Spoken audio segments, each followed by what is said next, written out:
11 कृष्ण की बाल लीलाएं गोकुलवासी। इस अध्याय में बतलाया गया है कि किस तरह गोकुलवासी गोकुल छोड़कर वृंदावन चले गए और किस तरह कृष्ण ने वत्सासुर तथा बकासुर का वध किया। जब यमल अर्जुन वृक्ष धम से गिरे तो वज्रपात की भांति जोरदार शोर हुआ। चकित हुए कृष्ण के पिता नंद तथा गोकुल के अन्य वृद्ध निवासी उस स्थान पर गए जहां उन्होंने वृक्षों को गिरे हुए तथा लकड़ी की उल्लूखल से बंधे कृष्ण को उनके बीच खड़ा पाया। उन्हें वृक्षों के गिरने तथा वहां पर कृष्ण के होने का कोई कारण नहीं दिखा। उन्होंने सोचा कि यह किसी अन्य असुर की करतूत हो सकती है जो कृष्ण से वहां पर मिला होगा।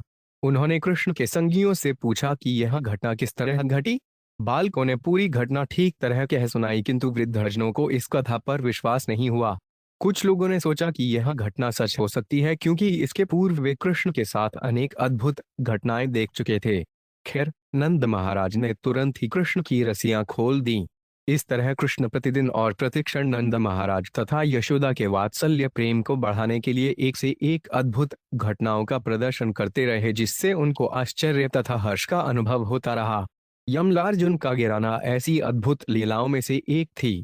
एक दिन एक फल बेचने वाली स्त्री नंद महाराज के घर के निकट आई तो कृष्ण घर से अपनी छोटी सी अंजुली में थोड़ा अन्न लेकर उसके बदले में फल लेने के लिए उसके पास पहुंचे। रास्ते में उनकी हथेली से लगभग सारा अन्न गिर गया था, केवल एक या दो दाने मुश्किल से बचे होंगे। किंतु फल बेचने वाली स्त्री में स्नेहवश इन दानों के बदले कृष्ण की इच्छानुसार फल दे दिए। ज्यों ही उसने ऐसा किया उसको डलिया सोने तथा रत्नों से भर गई। उन्होंने तत्पश्चात सारे गोपों ने गोकुल छोड़ने का निश्चय कर लिया क्योंकि उन्होंने देखा कि गोकुल में नित्य ही उपद्रव होते रहते थे। उन्होंने वृंदावन अथवा ब्रजधाम जाने का निश्चय किया और अगले ही दिन वे वहां से रवाना हो गए। कृष्ण तथा बलराम ने अपनी बाल लीलाएं समाप्त करके वृंदावन में बछड़ों का भार संभाल लिया और उन्हें चरागाहों गोचरण तक चराने ले जाने लगे। इस अवधि में वत्सासुर नामक राक्षस बछड़ों के बीच में घुस आया जिसका कृष्ण ने वध कर दिया। एक अन्य असुर जो बड़े बगुले की आकृति का था, बकासुर, मारा गया। जब कृष्ण के साथियों ने ये कथाएं अपनी अपनी माताओं को सुनाई तो वे इन पर विश्वास नहीं कर पाईं किंतु स्नेह से पूर्ण होने के कारण उन्होंने कृष्ण के कार्यकलापों की इन कथाओं का आनंद अवश्य लिया। श्री शुकवाज गोपानंदादय श्रुत्वाद्रम्यो पतोरवम तनाजमु कुरुश्रेष्ठ निर्धाम भय षड्लिता। एक। सुखदेव गोस्वामी ने आगे कहा, हे महाराज परीक्षित, जब यमलार्जुन वृक्ष गिर पड़े तो आसपास के सारे ग्वाले भयानक शब्द सुनकर वज्रपात की आशंका से उस स्थान पर गए। भूमिया नित्य तत्र देहशुरिमलार्जुनो बश्रमुस्तद विज्ञाय लक्ष्मण पत्न कारणम। 2। वहां उन सबों ने यमलार्जुन वृक्षों को जमीन पर गिरे हुए तो देखा किंतु वे विमोहित थे क्योंकि वे आंखों के सामने वृक्षों को गिरे हुए तो देख रहे थे किंतु उनके गिरने के कारण का पता नहीं लगा पा रहे थे। तात्पर्य, सभी परिस्थितियों पर विचार करने पर प्रश्न उठता है कि क्या यह कृष्ण की करतूत है। वे तो उसी स्थान पर खड़े थे और उनके साथियों ने कह सुनाया कि यह सब कुछ कृष्ण ने किया था। क्या सचमुच कृष्ण ने ऐसा किया था या वह मनगढ़ंत कहानी थी। विमोहित होने का कारण यही था। उल्लूखलन विकर्षंतां दाम्ना बध्वन च बरालकम कस्यद्वनकुत आश्वर्यमुत्पात इति कात्रा। 3। कृष्ण रस्सी द्वारा ओखली से बौद्धे थे जिसे वे खींच रहे थे किंतु उन्होंने वृक्षों को किस तरह गिरा लिया। वास्तव में किसने यह किया। इस घटना का स्रोत कहाँ है। इन आश्चर्यजनक बातों को सोच सोचकर सारे ग्वाले सशंकित तथा मोहब्बतग्रस्त थे। तात्पर्य, सारे ग्वाले अत्यंत क्षुब्ध थे क्योंकि बालक कृष्ण दोनों वृक्षों के बीच खड़ा था और यदि संयोगवश ये वृक्ष उस पर गिर जाते तो वह चटनी हो जाता। किंतु वह जैसे का तैसा खड़ा था और फिर भी घटना घट गई। तो फिर यह सब किसने किया।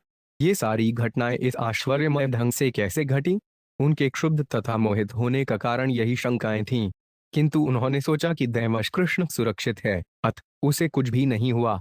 बालाउ चूर्णे ने तितिरगतमुलूखलम विकर्षता मध्य गेन पुरुषावप्य चश्महिल। 4। तब सारे ग्वाल बालों ने कहा, इसे तो कृष्ण ने ही किया है। जब यह दो वृक्षों के बीच में था तो उखली तिरछी हो गई। कृष्ण ने उखली को खींचा तो दोनों वृक्ष गिर गए। इसके बाद इन वृक्षों से दो सुंदर व्यक्ति निकल आए। हमने इसे अपनी आंखों से देखा है। तात्पर्य, कृष्ण के साथी कृष्ण के पिता को यह कहकर पूरी स्थिति बताना चाह रहे थे कि न केवल वृक्ष ही टूटकर गिरे अपितु इन टूटे वृक्षों से दो सुंदर व्यक्ति निकल आए। उन्होंने बतलाया, ये सारी बातें घटी हैं और इन्हें हमने आंखों से देखा है। न ते तदुक्त जिगृहूर्न घटेतेति तस्य तत् बालस्योत्पाटमन्तर्वो केचित् संदिग्धवित् सह। 5। तीव्र पितृस्नेह के कारण नंद इत्यादि ग्वालों को विश्वास ही नहीं हुआ कि कृष्ण ने इतने आश्चर्यमय ढंग से वृक्षों को उखाड़ा है। अतएव उन्हें बच्चों के कहने पर विश्वास नहीं हुआ, किंतु उनमें से कुछ को संदेह था। वे सोच रहे थे, क्योंकि कृष्ण के लिए भविष्यवाणी की गई थी कि वह नारायण के तुल्य है, अतएव हो सकता है कि उसी ने यह किया हो। तात्पर्य एक विचार यह था कि वृक्षों को गिराने जैसा कार्य ऐसे छोटे बालक के लिए असंभव था, किंतु कुछ एक को संदेह था कि कृष्ण को नारायण के तुल्य बतलाया जा चुका है। अतएव ग्वाले दुविधा में थे। उल्लूखियन विकर्षंता दामना बध स्वमात्मजम विलोक्य नंदह प्रहसद दनो विमोचा। 6। जब नंद महाराज ने अपने पुत्र को रस्सी द्वारा लकड़ी की ओखली से बंधा और ओखली को घसीटते देखा तो वे मुस्काने लगे और उन्होंने कृष्ण को बंधन से मुक्त कर दिया। तात्पर्य नंद महाराज को आश्चर्य हो रहा था कि कृष्ण की माता यशोदा ने अपने प्यारे बेटे को इस तरह से बांधा हो। कृष्ण तो उससे प्रेम का आदान प्रदान करता है, तो फिर वह इतनी क्रूर कैसे बन गई कि उसे लकड़ी की ओखली से बांध दिया। इस प्रेम व्यापार को समझकर नंद हंस पड़े और उन्होंने कृष्ण को मुक्त कर दिया। दूसरे शब्दों में, जिस तरह भगवान कृष्ण जीव को सकाम कर्मों से बांधते हैं, उसी तरह वे माता यशोदा तथा नंद महाराज को वात्सल्य प्रेम में बांधते हैं। यही उनकी लीला है। गोपी भिस्तो नृत्य भगवान बालवत क्वचित उद्गायति क्वचिन मुग्धस्तदृशो दारुयंत्रवतु। 7। गोपियां कहती, हे कृष्ण, यदि तुम नाचोगे तो तुम्हें आधी मिठाई मिलेगी। ऐसे शब्द कहकर या तालियां बजा बजा कर सारी गोपियां कृष्ण को तरह तरह से प्रेरित करती। ऐसे अवसरों पर वे परम शक्तिशाली भगवान होते हुए भी मुस्का देते और उनकी इच्छानुसार नाचते, मानो वे उनके हाथ की कठपुतली हों। कभी कभी वे उनके कहने पर जोर जोर से गाते। इस तरह कृष्ण पूरी तरह से गोपियों के वश में आगे बिभर्ति क्वचिदाज्ञप्त पीठ कोणमान पादुकम बाहुक्षेपम चकुरुते स्वान अच प्रीतिमा वहन। 8। कभी कभी माता यशोदा तथा उनकी गोपी सरेब्रियां कृष्ण से कहती, जरा यह वस्तु लाना, जरा वह वस्तु लाना। कभी वे उनको पीढ़ा लाने तो कभी खड़ाऊं या काठ का नपना लाने के लिए आदेश देती और कृष्ण माताओं द्वारा इस तरह आदेश दिए जाने पर उन वस्तुओं को लाने का प्रयास करते, किंतु कभी कभी वे उन वस्तुओं को इस तरह छूते मानो उठाने में असमर्थ हों और वहीं खड़े रहते। अपने संबंधियों का हर्ष बढ़ाने के लिए वे दोनों हाथों से ताल ठोंक कर दिखाते कि वे काफी बलवान हैं। दर्शयस्तद्विदा लोक आत्मनोवृत्य वशताम ब्रजस्य वह हर्ष भगवान बाल चेष्टिते। 9। भगवान कृष्ण ने अपने कार्यकलापों को समझने वाले संसार भर के शुद्ध भक्तों को दिखला दिया कि किस तरह वे अपने भक्तों अर्थात दासों द्वारा वश में किए जा सकते हैं। इस तरह अपनी बाल लीलाओं से उन्होंने त्रिजवासियों के हर्ष में वृद्धि की। तात्पर्य यह एक अन्य दिव्य हास्य रस है कि कृष्ण अपने भक्तों के आनंदवर्धन के लिए बाल लीलाएं करते थे। वे इन लीलाओं को न केवल ब्रजभूमि के निवासियों को दिखलाते थे, अपितु अन्यों को भी, जो उनकी बहिरंगा शक्ति तथा ऐश्वर्य पर मुग्ध हो जाते थे। किंतु अंतरंगी भक्तों को, जो केवल कृष्ण प्रेम में निमग्न रहते थे, तथा बाह्य भक्तों को, जो उनकी असीम शक्ति पर मुग्ध रहते थे, कृष्ण की अपने दासों के वश में रहने की इच्छा का पता चला। क्रीणीहि भोः फलानीति श्रुत्वा सत्वरमच्युतः फलार्थिथराण्यमादाय सर्वफलप्रद। 10। एक बार एक फल बेचने वाली स्त्री पुकार रही थी, हे व्रजभूमि वासियों, यदि तुम लोगों को फल खरीदने हैं तो मेरे पास आओ। यह सुनकर तुरंत ही कृष्ण ने कुछ अन्न लिया और सौदा करने पहुंच गए, मानो उन्हें कुछ फल चाहिए थे। तात्पर्य सामान्यतया आदिवासी लोग गांवों में फल बेचने जाते हैं। यहाँ पर बताया गया है कि आदिवासी कृष्ण से कितने अनुरक्त थे। आदिवासियों पर अनुग्रह करने के लिए वे तुरंत हजूरी में धान लेकर फल खरीदने चले आए, क्योंकि अयों को ऐसा करते उन्होंने देखा था। फल विक्रयक्षणी तस्य च्युद्धान्यकृद्वयम् फल पूरे द्रलय फल भांडम पूरे तर। 11। जब कृष्ण तेजी से फलवाली के पास जा रहे थे तो उनकी झोली में भरा बहुत सा अन्न गिर गया। फिर भी फलवाली ने उनके दोनों हाथों को फलों से भर दिया। उधर उसकी फल की टोकरी तुरंत रत्नों तथा सोने से भर गई। तात्पर्य भगवद गीता 9.26 में कृष्ण कहते हैं, पत्र पृष्ठ फल तो यौनयो में भक्त्या प्रयच्छति तद्धिन्धत्युपहतम अश्नामि प्रयतात्मन। कृष्ण इतने कृपालु हैं कि यदि कोई उन्हें एक पत्ती, एक फल, एक फूल या थोड़ा जल भी अर्पित करता है तो जे उसे तुरंत स्वीकार कर लेते हैं। शर्त केवल इतनी ही है कि ये चीजें भक्ति पूर्वक समर्पित की जाएं, यो में भक्त्या प्रयच्छति। अन्यथा यदि कोई यह सोचकर मिथ्या प्रतिष्ठा से फूल कर कुता हुआ रहे कि मेरे पास इतना ऐश्वर्य है और मैं कृष्ण को थोड़ा दे रहा हूं, तो कृष्ण इस भेंट को स्वीकार नहीं करते। फल बेचने वाली ने निर्धन आदिवासी होते हुए भी कृष्ण से बहुत ही स्नेहपूर्ण बर्ताव किया और कहा, कृष्ण, तुम अन्न के बदले मुझसे फल लेने आए हो। तुमने सारा अन्न गिरा दिया है, फिर भी तुम जो चाहो सो ले लो। इस तरह उसने कृष्ण की हथेली में उतने फल रख दिए जितने उसमें आ सकते थे। बदले में कृष्ण ने उसकी सारी डलिया को रत्नों तथा सोने से भर दिया। इस घटना से हमें यह सीख लेनी चाहिए कि कृष्ण को स्नेह के साथ अर्पित की गई वस्तु के बदले वे भौतिक तथा आध्यात्मिक रूप में लाखों गुना बढ़ाकर दे सकते हैं। मूल बात है प्रेम का विनिमय। इसीलिए भगवद गीता 9.27 में कृष्ण शिक्षा देते हैं, यत करोषि दशनासी यजहोषि दद्दासी यत यतपस्यसि कौन्तेय तत्कुरुष्म दर्पण। हे कुंती पुत्र, तुम जो भी करते हो, जितना खाते हो, जितना भी होम करते हो या दान में देते हो तथा जितनी भी तपस्या करते हो, वे सब मुझे भेंट स्वरूप दो। मनुष्य को चाहिए कि अपनी आमदनी में से कुछ कुछ कृष्ण को प्रेम पूर्वक अर्पित करे, तभी मनुष्य का जीवन सफल होगा। कृष्ण समस्त ऐश्वर्यों से पूर्ण है, उन्हें किसी से कुछ भी नहीं चाहिए। किंतु यदि कोई कृष्ण को कुछ देना चाहता है तो इसमें उसी का लाभ है। इस संबंध में यह दृष्टांत दिया जाता है कि जब किसी का मुख सजा होता है तो उसके मुख का प्रतिबिंब स्वतः सजा होता है। इसी प्रकार यदि हम अपने ऐश्वर्य से कृष्ण की सेवा करें तो बदले में कृष्ण के अंश या प्रतिबिंब रूप हम सुखी होंगे। कृष्ण सदा सुखी रहते हैं क्योंकि वे आत्मायम है, अर्थात अपने ही ऐश्वर्य से पूरी तरह संतुष्ट। सरितीर्गतां कृष्ण भग्नार्जुन मध्याहत रामचरोहिणी देवी क्रीडंतां बालकैभूषम। 12। यमलार्जुन वक्षों के उखड़ जाने के बाद एक बार रोहिणी देवी राम तथा कृष्ण को, जो नदी के किनारे गए हुए थे और अन्य बालकों के साथ बड़े ध्यान से खेल रहे थे, बुलाने गईं। तात्पर्य: यद्यपि रोहिणी देवी बलराम की माता थी किंतु माता यशोदा रोहिणी की अपेक्षा कृष्ण तथा बलराम से अधिक अनुरक्त थीं।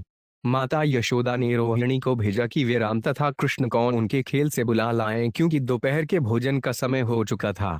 अतः रोहिणी देवी उन्हें अपना खेलना छोड़कर आने के लिए बुलाने गईं। नोपयाता यदाहु तो क्रीडा सड्रेन पुत्र कौन यशोदा प्रेष्यामास रोहिणी पुत्र वत्सलाम। 13। अन्य बालकों के साथ खेलने में अत्यधिक अनुरक्त होने के कारण वे रोहिणी के बुलाने पर वापस नहीं आए। अतः रोहिणी ने उन्हें वापस बुलाने के लिए माता यशोदा को भेजा, क्योंकि वे कृष्ण तथा बलराम के प्रति अत्यधिक स्नेहिल थीं।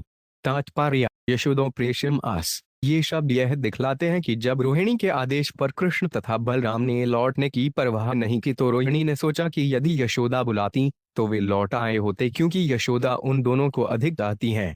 क्रीडंतां सा सुतां बालायर्तवेलान् सहाग्रजम यशोदा जोहवीत कृष्णान् प्रीतरस्नेहस्नुतस्तने। 94। यद्यपि बहुत देर हो चुकी थी किंतु कृष्ण तथा बलराम अपने खेल में अनुरक्त होने के कारण अन्य बालकों के साथ खेलते रहे।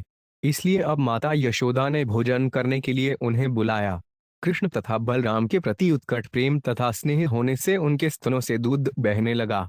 तात्पर्य: अजोहवीत शब्द का अर्थ है बारंबार पुकारना। उन्होंने पुकारा, कृष्ण तथा बलराम, वापस आ जाओ, खाने को देर हो रही है, अब बहुत खेल चुके हो, वापस आओ। कृष्ण कृष्णार्विच दाक्षताते स्तंत्यत्र अलहन विहाय क्षुत्क्षांत क्रीडा श्रांतो उपैपुत्रक। 15। माता यशोदा ने कहा, हे प्रिय पुत्र कृष्ण, कमलयन कृष्ण, यहाँ आओ और मेरा दूध पियो। हे प्यारे, तुम भूख से तथा इतनी देर तक खेलने से बहुत थक गए होगे, अब और अधिक खेलना जरूरी नहीं है। रामागच्छता ताशुसानुज कुलनंदन प्रातरेव कृताहारस्तद्वान भोक्तुमहति। 16। हमारे परिवार के सर्वश्रेष्ठ मेरे प्यारे बलदेव, तुरंत अपने छोटे भाई कृष्ण सहित आ जाओ। तुम दोनों ने सुबह ही खाया था और अब तुम्हें कुछ और खाना चाहिए। प्रतीक्षते त्वादाशायं घोषमाणो ब्रजादिप एजमाव्यो प्रियंथे ही स्वगृहायात बालका। 17। अब ब्रज के राजा नंद महाराज खाने के लिए तुम्हारी प्रतीक्षा कर रहे हैं। हे मेरे बेटे बलराम, वे तुम्हारी प्रतीक्षा कर रहे हैं, अतः हमारी प्रसन्नता के लिए तुम वापस आ जाओ। तुम्हारे साथ तथा कृष्ण के साथ खेल रहे सारे बालकों को अपने अपने घर जाना चाहिए। तात्पर्य: ऐसा लगता है कि नंद महाराज नियमित रूप से अपने दोनों पुत्रों कृष्ण तथा बलराम के साथ भोजन करते थे। यशोदा ने अन्य बालकों से कहा, अब तुम सब अपने अपने घर जाओ। Exclamation mark. सामान्यतः पिता तथा पुत्र साथ साथ बैठते हैं, इसलिए माता यशोदा ने कृष्ण तथा बलराम से लौट आने की विनती की। उन्होंने अन्य बालकों को सलाह दी कि वे भी अपने अपने घर जाएं, जिससे उनके माता पिता को उनकी प्रतीक्षा न करनी पड़े। धूलिक दूसरे तांडुस्त्वान पुत्र मजज नमावह जन्मर्क्षतेडद्य भवति विप्रभयोदयगा। शुचिन। 18। माता यशोदा ने आगे भी कृष्ण से कहा, हे पुत्र, दिन भर खेलते रहने से तुम्हारा सारा शरीर धूल तथा रेत से भर गया है, अतः वापस आ जाओ, स्नान करो और अपनी सफाई करो। आज तुम्हारे जन्म के शुभ नक्षत्र से चांद मेल खा रहा है, अतः शुद्ध होकर ब्राह्मणों को गौओं का दान करो। तात्पर्य: वैदिक संस्कृति की यह एक प्रथा है कि जब भी कोई शुभ उत्सव होता है तो ब्राह्मणों को दान में बहुमूल्य गौएं दी जाती हैं। इसलिए माता यशोदा ने कृष्ण से प्रार्थना की कि खेलने में अधिक मन न लगाकर अब घर आकर दान देने में मन लगाएं। यज्ञ दान तप कर्म न त्याज्यन कार्यमेव तत्, जैसा कि भगवद गीता 18.5 में सलाह दी गई है। यज्ञ दान तथा तपस्या का कभी भी परित्याग नहीं करना चाहिए। यज्ञों दान तपस्या एवं पावनानि मनीषिणाय। आध्यात्मिक जीवन में अत्यधिक बढ़े चढ़े व्यक्ति को भी ये 3 कर्म नहीं छोड़ने चाहिए। अपना जन्मोत्सव मनाने के लिए इन तीनों यज्ञ दान या तप में से एक या तीनों करना चाहिए। पहष्टे पश्चे वयस्यांस्ते मातृमृष्टान्स्वल्लड्डूतानु त्वंच स्नातः कृतहारो विरस्व स्वलड्भूतः। 19। जरा अपनी ऊपर वाले अपने सारे साथियों को तो देखो कि वे किस तरह अपनी माताओं द्वारा नहलाए धुलाए तथा सुंदर आभूषणों से सजाए गए हैं। तुम यहाँ आओ और स्नान करने, भोजन खाने तथा आभूषणों से अलंकृत होने के बाद फिर अपने सखाओं के साथ खेल सकते हो। तात्पर्य: सामान्यतया बालकों में स्पर्धा होती है। यदि एक मित्र कुछ कर लेता है तो दूसरा भी कुछ करना चाहता है। इसलिए माता यशोदा ने कृष्ण से कहा कि तुम्हारे साथी सजेद जे हैं जिससे वे भी अपने को उन्हीं को तरह सजा सकें। इत्थं यशोदा तम शेषेखरन मत्वा सुतां स्नेह निबद्ध धीरनप हस्ते गृहीत्वा सह रामच्युतां नीत्वा स्ववाट कृत्वा तिथोद्यम। 20। हे महाराज परीक्षित, अत्यधिक प्रेमवश माता यशोदा ने समस्त ऐश्वर्यों के शिखर पर आसीन कृष्ण को अपना पुत्र माना। इस तरह वे बलराम के साथ कृष्ण को हाथ से पकड़कर घर ले आईं, जहां उन्हें नहलाने धुलाने, वस्त्र पहनाने तथा भोजन खिलाने का उन्होंने अपना काम पूरा किया। तात्पर्य: कृष्ण सदैव स्वच्छ तथा ऐश्वर्यवान हैं। उन्हें नहाने धोने सजने धजने की कोई आवश्यकता नहीं है। फिर भी माता यशोदा ने स्नेहवश उन्हें सामान्य बालक समझा और अपने पुत्र को साफ सुथरा और चमकीला रखने का अपना काम पूरा किया। श्री शुकवाच गोपवुधा महोत्यातानुभूय बृहद ने नंदादय समगम्य जकार्यामंत्रणो। 21। श्री सुखदेव गोस्वामी ने आगे कहा, तब एक बार बृहद वन में बड़े बड़े उपद्रव देखकर नंद महाराज तथा वृद्ध वाले एकत्र हुए और विचार करने लगे कि ब्रज में लगातार होने वाले उपद्रवों को रोकने के लिए क्या किया जाए। तत्रोपानंद नामः गोपो ज्ञान वयोधिक्य देश कालार्थ तत्व गए प्रिय कुदराम कृष्णयो। 22। गोकुलवासियों की इस सभा में उपानंद नामक एक ग्वाले ने, जो आयु तथा ज्ञान में सर्वाधिक प्रौढ़ था और देश काल तथा परिस्थिति के अनुसार अत्यधिक अनुभवी था, राम तथा कृष्ण के लाभ हेतु यह प्रस्ताव रखा। उत्धातव्य में तो 5 गोकुल सहित भी आयांत्र महोत्पाता बालान अनाशायित। 23। उसने कहा, मेरे ग्वाल मित्रों, इस गोकुल नामक स्थान की भलाई के लिए हमें इसे छोड़ देना चाहिए, क्योंकि यहाँ पर राम तथा कृष्ण को मारने के उद्देश्य से सदैव अनेकानेक उपद्रव होते ही रहते हैं। मुक्त कथगिद्वाक्षस्था बालगैया बालको हासौल हरिर्नुग्रहात्रुन्मनशोप्रीनाप तत्। 24। यह बालक कृष्ण एकमात्र भगवान की दया से किसी न किसी तरह राक्षसी पूतना के हाथों से बच सका, क्योंकि वे उन्हें मारने पर उतारू थी। फिर यह भगवान की कृपा ही थी कि वह छकड़ा इस बालक पर नहीं गिरा। चक्रवातेन नीतो 5 अंधतेन विद्वान्वयत् शिलायां पतितस्तत्र परित्रात। सुरेश चर। 25। इसके बाद भव भंडर के रूप में आया तृणावर्त असुर इस बालक को मार डालने के लिए संकटमय आकाश में ले गया, किंतु वे असुर पत्थर की एक शिला पर गिर पड़ा। तब भी भगवान विष्णु या उनके संगियों की कृपा से यह बालक बच गया था। यंत्र द्रम्यौरंतरन प्राप्त बालक्य असावयत्मो वापि तदप्यच्युत्रक्षणम। 26। यहाँ तक कि किसी और दिन न तो कृष्ण न ही उनके खिलाड़ी साथी उन दोनों वृक्षों के गिरने से मरे, यद्यपि ये बालक वृक्षों के निकट या उनके बीच ही में थे। इसे भी भगवान का अनुग्रह मानना चाहिए। यावदौत्पातिको 5 रिक्तो बजाननाभिभेदितः तावत वालानुपाध्याय यास्याप्रो 5 यत्र सानुगा। 27। ये सारे उत्पात कुछ अज्ञात असुर द्वारा किए जा रहे हैं। इसके पूर्व कि वह दूसरा उत्पात करने आए, हमारा कर्तव्य है कि हम तब तक के लिए इन बालकों समेत कहीं और चले जाएं जब तक कि ये उत्पात बंद ना हो जाए। तात्पर्य: उपानंद ने प्रस्ताव रखा, भगवान विष्णु की कृपा से कृष्ण अनेकानेक घातक घटनाओं से सदा बचता रहा है। अब हमको चाहिए कि किसी और आक्रमणकारी असुर से मृत्यु का कारण उत्पन्न होने से पहले हम इस स्थान को छोड़कर किसी दूसरे स्थान चले जाएं, जहां हम अविचलित रहकर विष्णु की पूजा कर सकें। भक्त की यही अभिलाषा रहती है कि वे हविचल भाव से भक्ति करता रहे। किंतु हम देखते हैं कि ननंद महाराज तथा अन्य ग्वालों के बीच भगवान कृष्ण के होते हुए भी उत्पात हो रहे थे। हाँ, यह दूसरी बात है कि हर बार कृष्ण विजयी होते रहे। इससे हमें यही शिक्षा मिलती है कि तथाकथित उत्पातों से हमें विचलित नहीं होना चाहिए। हमारे कृष्ण भावनामृत आंदोलन के साथ अनेक उत्पात होते रहे हैं, किंतु हम अपना आगे बढ़ना नहीं छोड़ सकते। उल्टे संसार भर में लोग इस आंदोलन का बड़े उत्साह से स्वागत कर रहे हैं और दूने उत्साह से कृष्ण भावनामृत विषयक साहित्य खरीद रहे हैं। इस तरह प्रोत्साहन तथा उत्पाद दोनों रहते हैं। कृष्ण के समय में भी ऐसा ही था। वन वृंदावन नाम पशविवन नवकानम गोप गोपी ग्वा सेव्यवन पुण्याद्रितुण विरुद्धम। 28। नंदेश्वर तथा महावन के मध्य वृंदावन नामक एक स्थान है। यह स्थान अत्यंत उपयुक्त है क्योंकि इसमें गौओं तथा अन्य पशुओं के लिए रसीली घास, पौधे तथा लताएं हैं। वहाँ सुंदर बगीचे तथा ऊंचे पर्वत हैं और वे स्थान गोपों, गोपियों तथा हमारे पशुओं के सुख के लिए सारी सुविधाओं से युक्त है। तात्पर्य: वृंदावन वह स्थान है जो नंदेश्वर तथा महावन के बीच में है। पहले ग्वाले महावन चले गए थे, फिर भी उत्पात होते रहते थे। अतः ग्वालों ने वृंदावन को चुना जो 2 गांवों के बीच है और वहीं जाने का निश्चय किया। तत्त्राओ व्यास्याम शक्कटाण्युड्डुमाचिरम गोधनाण्यग्रतो यान्तु भवता यदि रोचते। 29। अतएव अब हम आज ही तुरंत चल दें। अब और अधिक प्रतीक्षा करने की आवश्यकता नहीं है। यदि आप सबों को मेरा प्रस्ताव मान्य हो तो हम अपनी सारी बैलगाड़ियां तैयार कर लें और गौवों को आगे करके वहां चले जाएं। तछुत व्यक्तियों गोपा साधु साध्विति वादिनय ब्रजान स्थान सवान समायोजयूरुढप्रीछदा। 30। उपानंद की यह सलाह सुनकर ग्वालों ने इसे एकमत से स्वीकार कर लिया और कहा, बहुत अच्छा, बहुत अच्छा। इस तरह उन्होंने अपने घरेलू मामलों की छानबीन की और अपने वस्त्र तथा अन्य सामान गाड़ियों पर रख लिए और तुरंत वृंदावन के लिए प्रस्थान कर दिया। वुदान बालान स्त्रियो राजेन सर्वोपकरणानिक्ष अनह स्वारोप्य गोपाला यत्ता अतश्रास्ना। 31।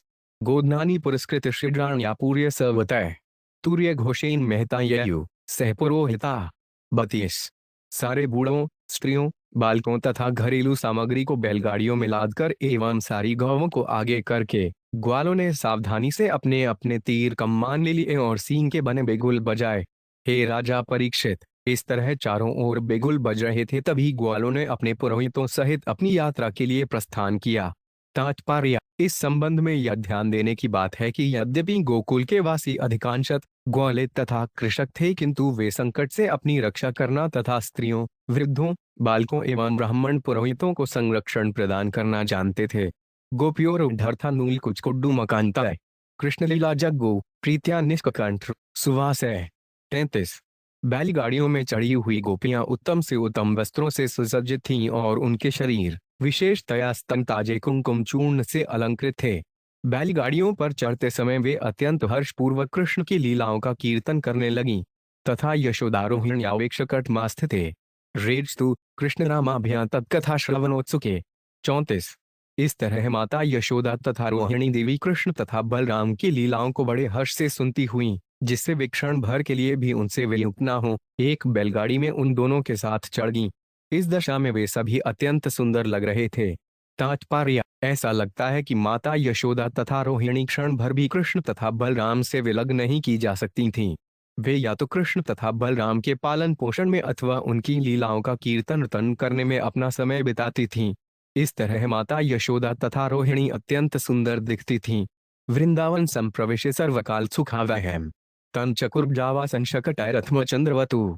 375। इस तरह वे वृंदावन में प्रविष्ट हुए जहां सभी ऋतुओं में रहना सुहावना लगता है। उन्होंने अपनी बैलगाड़ियों से अर्धचंद्राकार अर्धवृत्त बनाकर अपने रहने के लिए अस्थायी निवास बना लिया। तात्पर्य: विष्णु पुराण में कहा गया है शक्कटीवाट पर्यंत चंद्रार्धकार संस्थिते और हरिवंश में कहा गया है कंटकी थी प्रवृद्धाभिस तथा कपटकी मिद्रु में निखावोचित शाखाभिराभिगुप्ता समन्तात। कटीपेल के चारों ओर बाड़ा बनाने की आवश्यकता न थी, एक ओर पहले से ही कैंटीले वृक्ष थे। इस तरह कंटीले वृक्ष बैलगाड़ियां तथा पशुओं से उनके अस्थायी निवास घिर गए। वृंदावन गोवर्धन यमुना पुलिना नैया विषयासिद्रितमा प्रीतिरामाध्वयोनप। 36 है राजा परीक्षित, जब राम तथा कृष्ण ने वृंदावन गोवर्धन तथा यमुना नदी के तट देखे तो दोनों को बड़ा आनंद आया। एवं विजोक्सा प्रीति यछन्ति बालचेष्टित कलवा कै स्वकालीन वत्सपालो बभूवतु।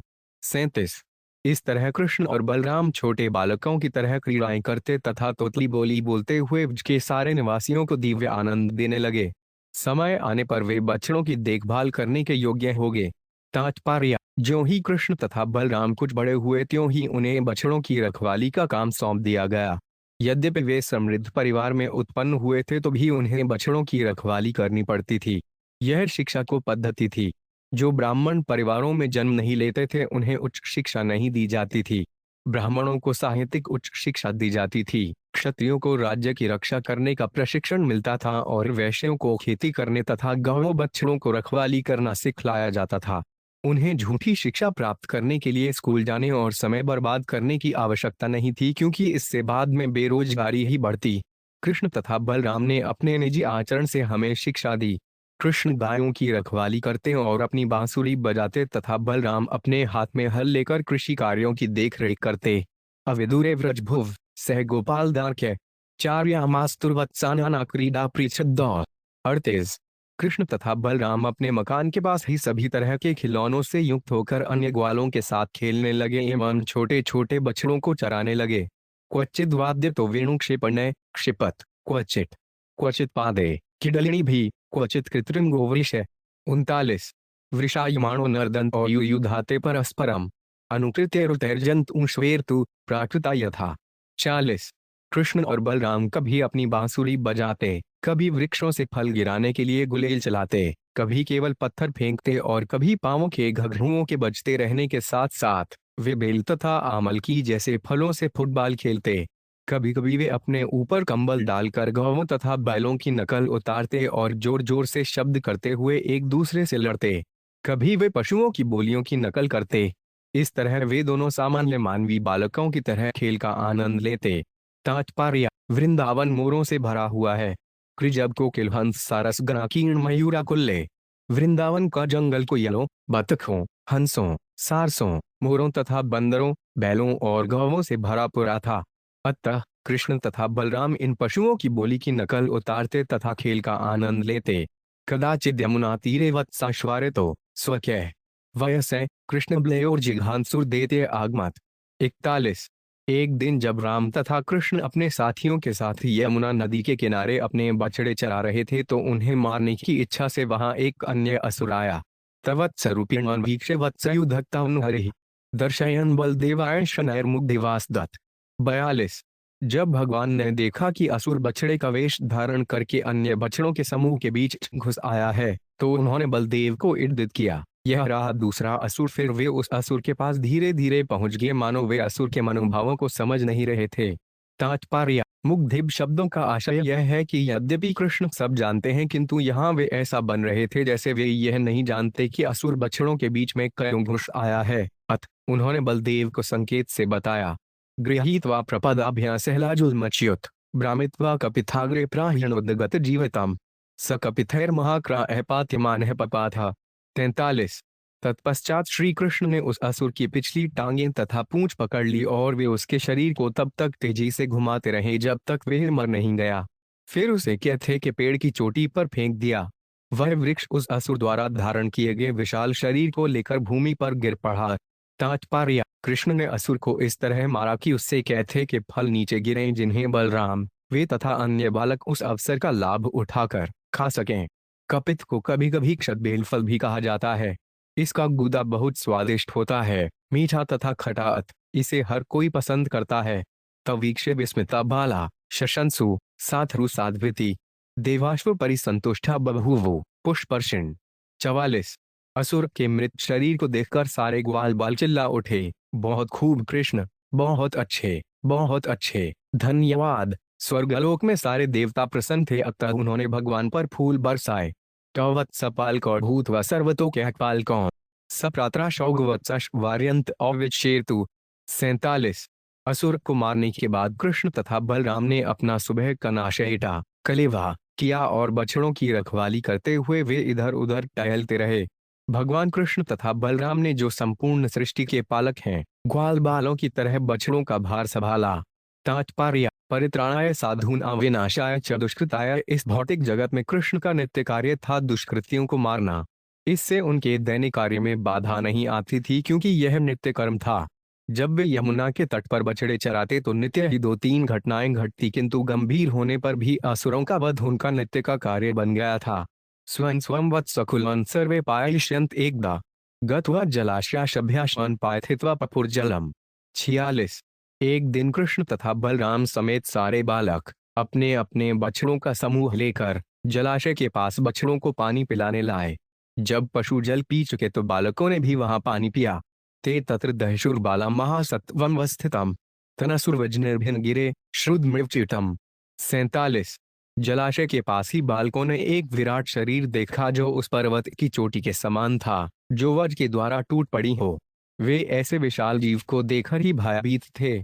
सवै बको नाम महान सुरो बकरूपथुरिक अगत्य सहसा कृष्णवंती चरणतुंडो 5 ग्रसाधुली। 48। वह विशाल काय असुर बकासुर था। उसने अत्यंत तेज चोंच वाले बगुले का शरीर धारण कर लिया था। वहां आकर उसने तुरंत ही कृष्ण को निगल लिया। कृष्ण महाबकग्रस्त हष्ठा रामाद्यो 5 भका बभूवुरिंद्रियाणि बिना प्राणन विचेतस। 49। जब बलराम तथा अन्य बालकों ने देखा कि कृष्ण विशाल बगुले द्वारा निगले जा चुके हैं, तो वे बेहोश जैसे हो गए मानो प्राणरहित इंद्रियां हों। तात्पर्य: यद्यपि बलराम सब कुछ कर सकते हैं, किंतु अपने भाई के लिए उत्कट स्नेह के कारण वे क्षण भर के लिए मोहित हो गए। ऐसी ही घटना रुक्मिणी हरण के समय हुई बतलाई जाती है। रुक्मिणी हरण करने के बाद कृष्ण पर सारे राजाओं ने आक्रमण कर दिया तो रुक्मिणी क्षण भर के लिए मोहग्रस्त हो गई थीं, जब तक कि भगवान ने उचित कदम नहीं उठाए। ततालुमूलम प्रदहंतमग्निवद गोपाल सुनोपित्रं जगदगुरो अक्षर सद्यो इतिरो साक्षातां बक्स्तुंडेन हंतु पुनरभ्यपद्मयत। 050। कृष्ण जो ब्रह्मा के पिता हैं किंतु ग्वाले के पुत्र की भूमिका निभा रहे थे, अग्नि के समान बनकर असुर के गले के निचले भाग को जलाने लगे, जिससे बकासुर ने तुरंत ही उन्हें उगल दिया। जब असुर ने देखा कि निगले जाने पर भी कृष्ण को कोई क्षति नहीं पहुंची तो तुरंत ही उसने अपनी तेज चोंच से कृष्ण पर फिर वार कर दिया। तात्पर्य: यद्यपि कृष्ण कमल की भांति कोमल हैं, किंतु बकासुर के गले में उन्होंने अग्नि से भी बढ़कर जलन उत्पन्न कर दी। यद्यपि कृष्ण का सारा शरीर मिश्री से भी मीठा है, किंतु वह बकासुर को इतना कड़वा लगा कि उसने तुरंत ही कृष्ण को उगल दिया। भगवद गीता 4.11 में ठीक ही कहा गया है, ये यथा मां प्रपद्यन्ते तौस्तथव भजा महम। जब कृष्ण को शत्रु मान लिया जाता है तो वे अभक्त के लिए असह्य बन जाते हैं और वे उन्हें भीतर बाहर से सहन नहीं कर सकता है। यहाँ पर बकासुर इसका साक्षात प्रमाण है। तमाप्तंतं सन्निगृहाय तुंडयो दोर्भ्यवकंसस्खं सतापति पश्यत्सु बालेषु ददार लीलामुद्दावहु वीरन्वदेवोक्साम। 51। जब वैष्णवों के नायक कृष्ण ने यह देखा कि कंस का मित्र बकासुर उन पर आक्रमण करने का प्रयास कर रहा है, तो उन्होंने अपने हाथों से उसकी चोंच के दोनों भागों ठोरों को पकड़ लिया और सारे ग्वाल बालों की उपस्थिति में उसे उसी प्रकार चीर डाला जिस तरह वीरण घास गांडर के डंठल को बच्चे चीर डालते हैं। कृष्ण द्वारा इस प्रकार असुर के मारे जाने से स्वर्ग के निवासी अत्यंत प्रसन्न हुए। तद्दा बकारी सुलोकवासिन समाकीर्तनंदमुलिकादिभिः समीडिरे चरणांकषड्भुसंस्तव्यस्तद्वीक्ष गोपाल सुता विसिस्मिरे। 52। उस समय स्वर्गलोक के वासियों ने बकासुर के शत्रु कृष्ण पर नंदन कानन में उगी मलिका के फूलों की वर्षा की। उन्होंने दुंदुभी तथा शंख बजाकर एवं स्तुतियों द्वारा उनको बधाई दी। यह देखकर सारे ग्वाल बाल आश्चर्यचकित थे। मुक्त बकास्याटुपलभ्य बालका रामादय प्राण मिवेन्द्रियो गण स्थानागतांत परिरभ्य निरोता प्रणये वत्सान ब्रज में त्यजगु। 53। जिस प्रकार चेतना तथा प्राण वापस आने पर इंद्रियां शांत हो जाती हैं, उसी तरह जब कृष्ण इस संकट से उबर आए तो बलराम समेत सारे बालकों ने सोचा मानो उन्हें फिर से जीवन प्राप्त हुआ हो। उन्होंने कृष्ण का पूरी चेतना के साथ आलिंगन किया और अपने बछड़ों को समेटकर वे ब्रजभूमि लौट आए, जहां उन्होंने जोर जोर से इस घटना का बखान किया। तात्पर्य: जब भी कृष्ण असुरों को मारने की विभिन्न लीलाएं करते तो ब्रजभूमि के वासी जंगल में हुई घटनाओं पर कविता बनाते। वे सारी कहानियां पद्यबद्ध कर लेते या पेशेवर कवियों से करवा लेते और तब इन घटनाओं को गाया करते। इस श्लोक में कहा गया है कि लड़के जोर जोर से गा रहे थे। श उत्वा तद्विस्मिता गोपा गोप्यश्चात प्रियाहता प्रेत्याग तमेवोत्सुक्यादैक्षंत तिषिते क्षणा। 54। जब ग्वालों तथा गोपियों ने जंगल में बकासुर के मारे जाने का समाचार सुना तो वे अत्यधिक विस्मित हो उठे। कृष्ण को देखकर तथा उनकी कहानी सुनकर उन्होंने कृष्ण का स्वागत बड़ी उत्सुकता से यह सोचते हुए किया कि कृष्ण तथा अन्य बालक मृत्यु के मुख से वापस आ गए हैं। अतः वे कृष्ण तथा उन बालकों को मौन नेत्रों से देखते रहे। अब जबकि बालक सुरक्षित थे, उनकी आंखें उनसे हटना नहीं चाह रही थीं। तात्पर्य: कृष्ण के प्रति प्रगाढ़ प्रेम के कारण ग्वाले तथा गोपियां यह सोचते हुए कि कृष्ण तथा अन्य बालक किस तरह बचकर आए हैं, शांत रह गईं। वे सब उन्हें देखते ही रहे तथा उन्होंने अपनी आंखों को दूसरी ओर घुमाना नहीं चाहा। अहो बतास्य बालस्य बहवो मृत्यवो 5 भवन अप्यासी धिप्रियंतेषां कृतं पूर्वे तो भयम्। 55। ननंद महाराज तथा अन्य ग्वाले विचार करने लगे, यह बड़े आश्चर्य की बात है कि यद्यपि इस बालक कृष्ण ने अनेक बार मृत्यु के विविध कारणों का सामना किया है, किंतु भगवान की कृपा से भय के इन कारणों का ही विनाश हो गया और उसका बाल बांका भी नहीं हुआ। तात्पर्य: ग्वालों ने सहज भाव से सोचा, क्योंकि हमारा कृष्ण निर्दोष है, अतः मृत्यु के वे कारण ही विनष्ट हो गए जो उनके समक्ष उपस्थित हुए। कृष्ण का बाल बांका भी नहीं हुआ। यह भगवान की सबसे बड़ी कृपा है। अधाप्यभिभवते नवते घोर दर्शना जिघांस एन्मासाद्य नश्यन्त्यग्नोपतड़वतु। 56। यद्यपि मृत्यु के कारण रूप दैत्यगण अत्यंत भयावने थे, किंतु वे इस बालक कृष्ण को मार नहीं पाए। चूंकि वे निर्दोष बालकों को मारने आए थे, इसलिए ज्यों ही वे उनके निकट पहुंचे त्यों ही वे उसी तरह मारेंगे जिस तरह अग्नि पर आक्रमण करने वाले पतड़े मारे जाते हैं। तात्पर्य: नंद महाराज ने सहज भाव से सोचा, शायद इस बालक ने पूर्वजन्म में इन असुरों को मारा हो, इसलिए इस जीवन में वे उससे ईर्ष्या करके उस पर आक्रमण कर रहे हैं। लेकिन कृष्ण अग्नि हैं और वे पतड़े हैं, और अग्नि तथा पतड़ों की लड़ाई में अग्नि ही विजयी होती है। असुरों तथा भगवान की शक्ति के बीच सदैव युद्ध चलता रहता है। परित्राणाय साधूनां विनाशाय च दुष्कृताम् भगवद गीता 4.8। जो भी भगवान के नियंत्रण के विरुद्ध हो उसका वध जन्म जन्मांतर किया जाना चाहिए। सामान्य प्राणी कर्म के वशीभूत हैं, किंतु भगवान सदा ही असुरों पर विजय पाते हैं।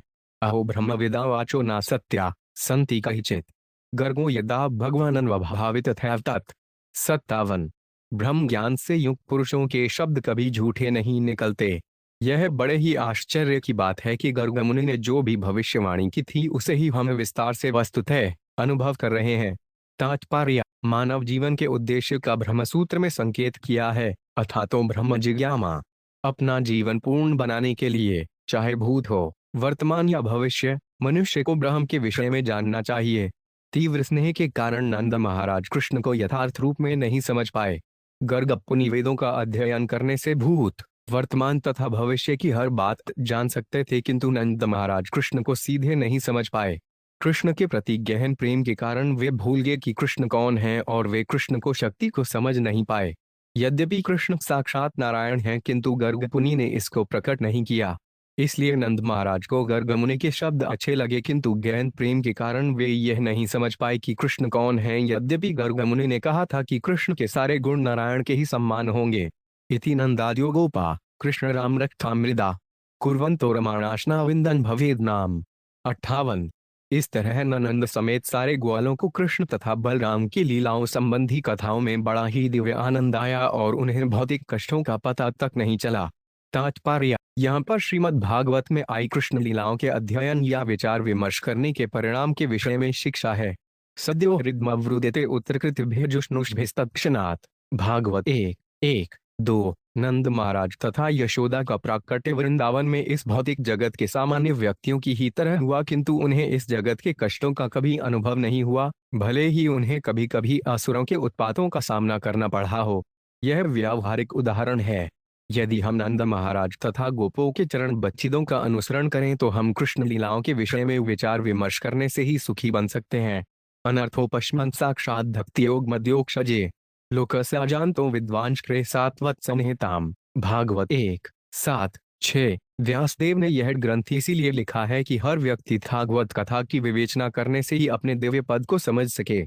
आज भी श्रीमद् भागवत का अनुसरण करके प्रत्येक व्यक्ति कहीं रहकर भी भौतिक कष्टों से मुक्त हो सकता है। उसके लिए किसी प्रकार की तपस्या करने को आवश्यकता नहीं, क्योंकि इस युग में तपस्या करना अत्यंत कठिन है। इसीलिए चैतन्य महाप्रभु ने कहा है, सवात्म स्नप्पन पर विजेते श्री कृष्ण सकीर्तनम। हम अपने कृष्ण भावनामृत आंदोलन द्वारा और श्रीमद् भागवत का वितरण करने में लगे हैं, जिससे संसार के किसी भी कोने में रहने वाला व्यक्ति कृष्ण की लीलाओं के विषय में कीर्तन एवं श्रवण करके कृष्ण भावनामृत आंदोलन में समा सके तथा समस्त भौतिक तापों से मुक्त हो सके। एवं विहार कौमार है कौमार जय हेतुर्भजे नीलायन है सेतु बंधर्मर कटोत्प्लवनादि भी 59। इस तरह कृष्ण तथा बलराम ने ब्रजभूमि में बच्चों के खेलों में यथा आंख मिचौनी खेलने, समुद्र में पुल बनाने का स्वांग करने तथा बंदरों की तरह इधर उधर कूदने फांदने में अपनी बाल्यावस्था व्यतीत की। इस प्रकार श्रीमद् भागवत के दशम स्कंद के अंतर्गत कृष्ण की बाल लीलाएं नामक 11वें अध्याय के भक्ति वेदांत तात्पर्य पूर्ण हुए।